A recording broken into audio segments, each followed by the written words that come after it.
Sunspots, persimmon seed spoons, November temperatures. We've learned some of the signs in nature that Kevin Orpert uses to put together his winter weather forecast. But tonight is the big reveal. Now we move from the classroom to calendar for Kevin's winter forecast. Last time I talked to the 5th graders in Oblong about some of the ways I put together my winter forecast. So now it's time to stop by the Main Street Diner here in Oblong for a little hospitality.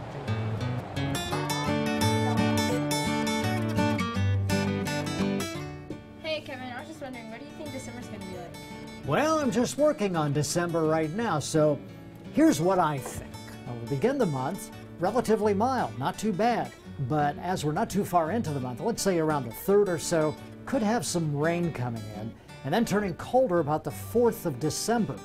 Now, I want to keep an eye on the 11th, maybe the 8th to the 11th, right along in through there for the possibility of a snowfall. And then colder about the 12th, and then a little bit warmer.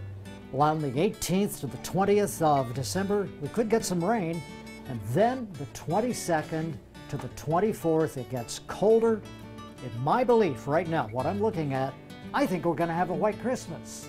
And then from the 28th till the end of the month, starts off nice and then turns colder to wind up December 2016. So that's what I'm thinking about December. Kevin, what about January? Oh, there's more people. Well, here's what I think is going to be happening in the month of January. Look at this. The 1st of January is going to start with sunny conditions but cold and dry. Then, about the 10th of January, from the 10th to about the 12th, watch out for some snow.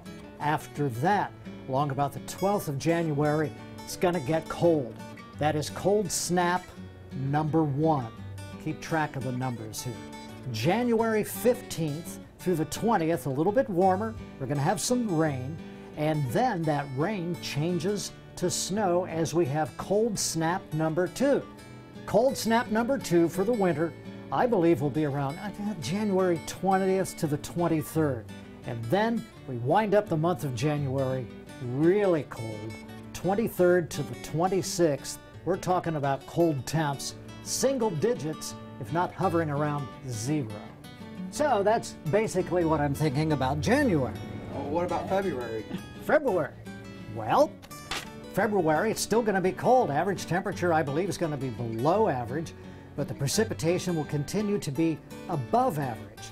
Keep a real close eye on about the 10th to the 13th, because what I think is going to happen is it's going to warm up, and we could have sort of a rain, snow, sleet mix before it changes over to all snow by around the 13th to the 14th. Then on the 15th to the 18th, this is another cold blast, probably the coldest blast we're going to have of the year, and this is cold snap number 3, and then a little bit warmer from the 20th to the 23rd, calm, and then from the 24th to wind up the 28th of February, I think we need to watch out for a possible ice storm as we wind up the month of February. So I think that's the way February is going to turn out. Wow, a lot of people gathered around here. That's my winter forecast. Bottom line, I think it's going to be colder and I think it's going to be snowing. So get the snow shovels and mittens ready.